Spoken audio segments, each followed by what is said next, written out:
What is up, Ranger fans? Welcome to Off the Grid, a Power Rangers podcast from me, Jacob Bartley.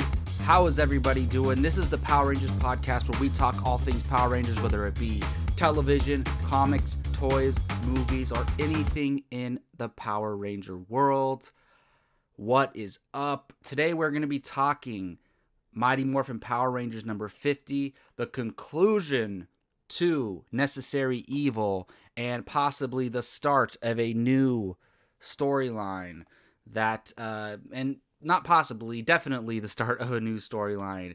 If you see the title of this video, and probably a lot of stuff going around on the internet regarding this issue, you probably know the big news, but like I always do, these are spoiler discussions, right?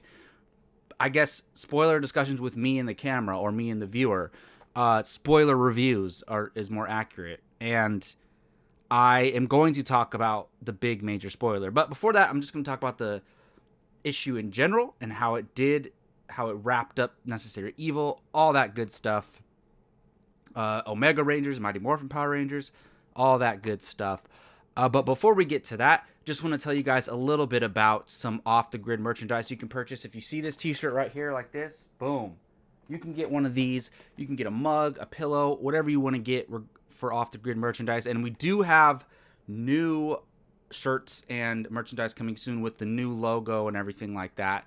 But you can go to tpublic.com and find these. If you go to tpublic.com and search Apocaflix, Apocaflix, it is under that brand because we have a movie YouTube channel as well where we have all of our t-shirts there. So it's all under one banner for Apocaflix movies. So go to tpublic.com, search Apocaflix, and you can find Off the Grid merchandise. I'm going to include the direct link to Off the Grid merchandise in this video subscription, so you can go check it out there.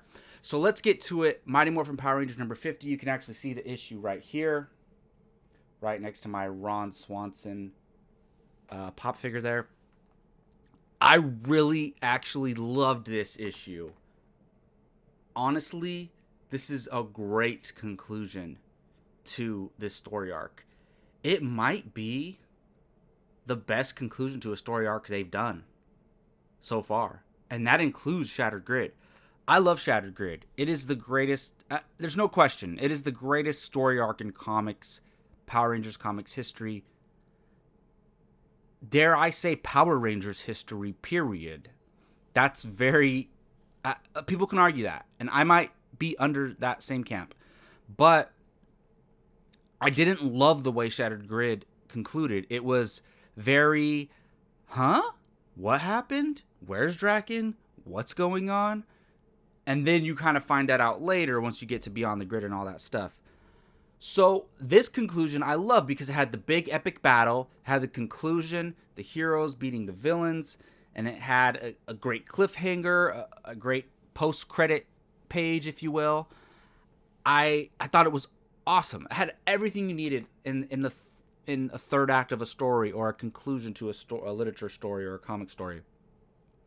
So this issue begins, and I didn't realize this.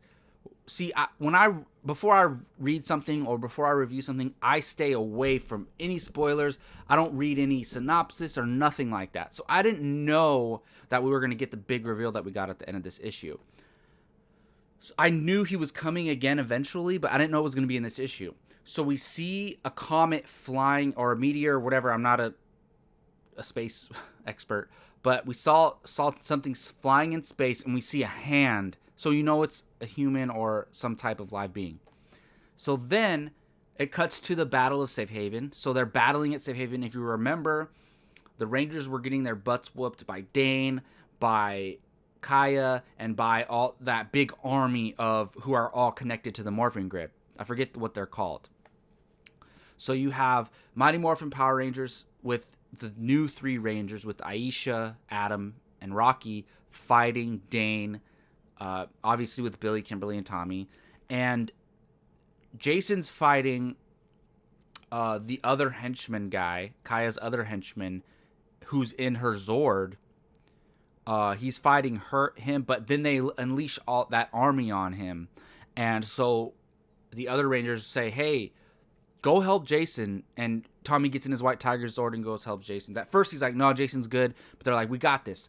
And I loved this. I absolutely loved this. So you have Adam, Aisha, and Rocky. They're the new Rangers, right? They're still very new. And they kind of take on Dane, and they come up with this plan to be unpredictable because he knows all their moves. So they switch weapons. They start attacking him with moves that they haven't used yet, or moves that they just don't normally do. And they take him out, or they start beating him. And Billy and Kimberly are like, hey, maybe we have a few things to learn. So I loved that. I thought that was a great spotlight story for the 3 new Rangers. I thought that was great. And then Tommy goes and helps Jason, which is great. Look, I love the bromance between Tommy and Jason. It is great. Just everything from the original show to Zeo. One of my favorite moments in Power Rangers ever, when Jason and Tommy are working out and they talk about the leadership role on the Power Rangers and Zeo. Amazing. And the ending of Zeo, the season finale of Zeo, when Jason goes off with the girl and Tommy says bye to him, it's so good. So all of that translates into these comics and their relationship in the comics. And I love all of it. So we have them working together. They combine their Zords. Look, every Zord can combine with any Zord. Every Zord can combine with any robot. Basically, that's what they say. So we saw in the Ninja Turtle issue last week that they combined with a giant metalhead who's a giant robot turtle, just because it was just a mechanical robot thing. And so Zords, any Zord could end up. Every time you see 2 new Zords in the same place, they're going to combine to create some type of Megazord. And they create the Red Tiger Zord, which looked dope. At first, they're losing the fight. But then once they combine, they take out Kaya's Zord easily. But then that army of... I don't know how many there are, but there's hundreds of... Just, look, you know how Kaya's connected to the Morphin Grid? She's very powerful. She's probably more powerful than all those other creatures who are. But just, there's hundreds of Kayas, less powerful Kayas, attacking them, and it's just impossible to defeat that. So they're getting kind of destroyed, but the other Rangers are handling their own against Dane. And this was so cool. I didn't even realize this was happening at first, but I saw her on the cover, and I was like, what is going on? And the Solar Rangers, Ari and Remy from the Beyond the Grid storyline, which I actually like those characters, even though I didn't love Beyond the Grid. And also it had Ranger Slayer involved. So Ranger Slayer and Zai, they have this mission in the last issue to go. She goes to get the Solar Rangers. She brings them back. They show up. Ari uses the Solar X to take all the Morphin energy away from that army and Kaya. So boom, that was the game change right there. See, this is what I'm talking about. This issue had all of this stuff going on. You have the Tommy and Jason team up. You have the new trio of Mighty Morphin Power Rangers stepping up and kind of maturing and taking that next step as Rangers. You have these 2 characters who kind of seem like you might never see them again from Beyond the Grid. Kaya and Remy, or Ari and Remy, come back, play a significant role. It made sense with the Solar X and everything. And look, Ryan Parrott is killing it. He's killing it with all this stuff. Absolutely killing it. And then you have Ranger Slayer involved. It's just so many moving pieces, and they all fit. None of it is forced. It all makes sense. So once that happens, the Rangers totally have the advantage. Dane is defeated. Trini goes to fight Kaya, and I love this. Trini looks so badass approaching Kaya and just getting ready to fight her. So we see the start of that fight, and then we see Dane go and release Zed, and he says, look, you released me. I'm going to release you. We're even. Don't ever contact me again. And Zed, of course, is talking crap, saying, why would I ever contact you? You failed. So then that now we know Zed's out, right?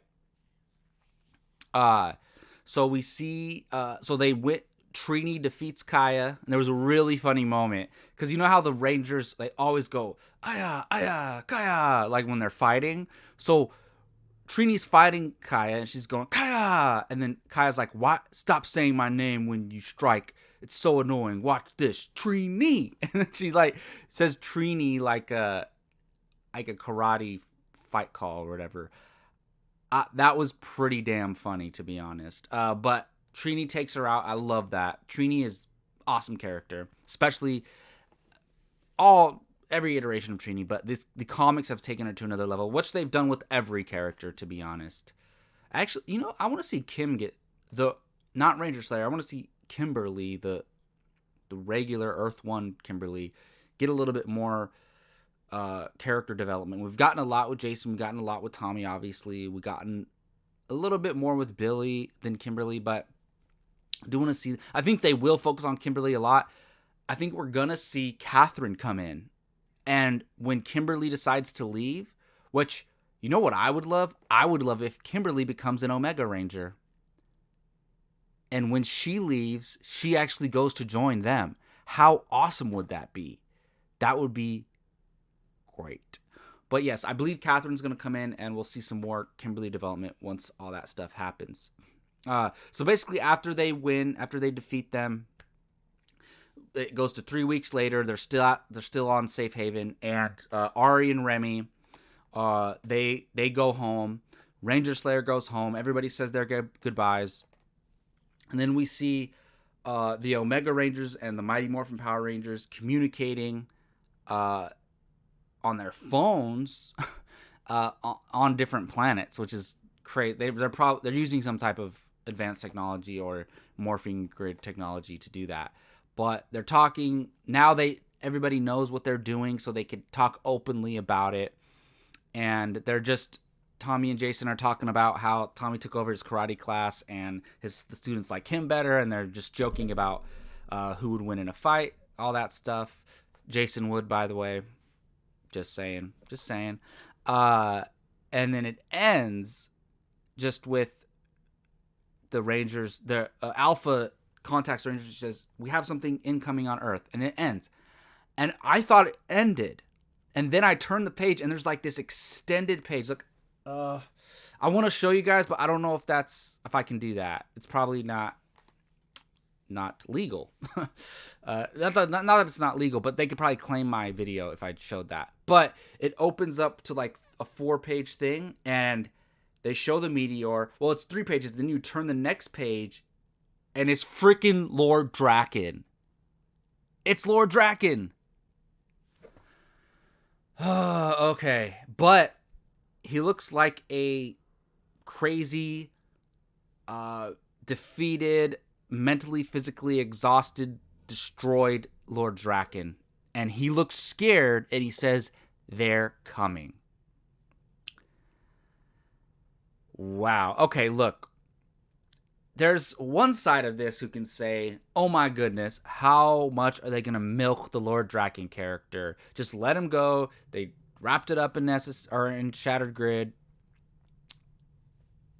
I don't agree with that. There's going to be people who say that. Look, Shattered Grid and Lord Draken are the most exciting thing to come out of Power Rangers in a long time. I want more of it. We saw that. This Draken, I read some of the Ryan Parrott interviews, and this Lord Draken's going to be very different. He's not even Lord anymore. This Draken's going to be very different. I don't want them to make him a hero. I don't want that. But I would like, for some reason, they have to work together to fight some bigger threat. But that doesn't mean that he's a hero. A lot of people get that confused. A lot of people think if a villainous character or a bad character, evil character, anti-hero, if they team up with the heroes to fight a bigger threat or take on a bigger mission, a lot of people say, "Oh, they redeemed them. They redeemed them. They made them good." Just because an evil character works with the heroes to accomplish a mission doesn't mean the evil character is redeemed or is good now. So stop that. They might make Lord Draken good, But I don't think that's what they're going to do. I think Lord Draken's still going to be a bad guy, but for some reason they have to work with him in order to accomplish a mission. Kind of for example, look at X-Men 2, X2, X-Men United, right? They have to work with, Magneto has to work with the other X-Men to take out Stryker and accomplish this mission, right? But then Magneto betrays them at the end, and he's still evil. He's still a bad guy. So Draken's going to work with them. He's probably going to show his true colors and still be a bad guy, but he's back, and I'm really excited to see who's they. Is it the Machine Empire? Is it a new villain? Brand new villain? Or what a cool way to bring in the Machine Empire and start setting up Zeo. It's possible. I'm just excited. Look, this issue was amazing. Great. Freaking 9.5 out of 10. Loved it. So, I actually said, didn't I say one of these past episodes that I would start giving out of 5 power coins? So this is 4.5 out of 5 power coins this issue gets. There we go. I need to bring up a little thing, like a little meter that shows that. I'm probably going to start doing that soon. Yes, so loved it. Teasing Draken, amazing. I am so excited if you cannot tell. Well, that's going to do it for this episode. Like, I don't know what else to say. I'm talking this. And look, also, side note, change of topic. I know Beast Morphers Season 2 just ended. Look, I'm not watching Beast Morphers right now. I'm on a journey to watch all the Power Rangers shows as an adult. And look, I said this a million times. I stopped watching Power Rangers when I was a kid. I stopped watching at Lightspeed Rescue. So anything after that, I never watched. So all of those are brand new to me past Lightspeed Rescue. Watching Mighty Morphin Power Lightspeed Rescue as an adult was a completely different experience, which I loved. And now I'm continuing that. So I have watched most of Beast Morphers Season 1. But I think what I'm going to do is, because it's so current and new, I'm probably going to finish Beast Morphers while still going through my journey. I don't think it's going to ruin anything for me, so I'm probably going to do that. But basically just telling you guys why I'm doing a Power Rangers podcast and I'm not talking about Beast Morphers Season 2 because I haven't seen it yet. But I'm going to get caught up on that as soon as I can, and I'll review that as well. But yes, Mighty Morphin Power Rangers number 50, absolutely amazing. Let me know in the comment section what you guys thought. What are your speculations with Draken? How did you think they wrapped up this story? I really want to hear your thoughts. Do you agree with me? Do you think it's the best ending to a story arc? If we're talking Shattered Grid, Go-Go Power Rangers, Beyond the Grid, and Necessary Evil. I think it's the best conclusion. It's not the best story arc overall, not even close. That's Shattered Grid, but I think it's the best conclusion. Let me know in the comment sections what you think of that. Again, I'm Jacob Bartley, your host, and this is Off the Grid, a Power Rangers podcast. I will see you all next Sunday at 6 p.m. Until then, may the power protect you.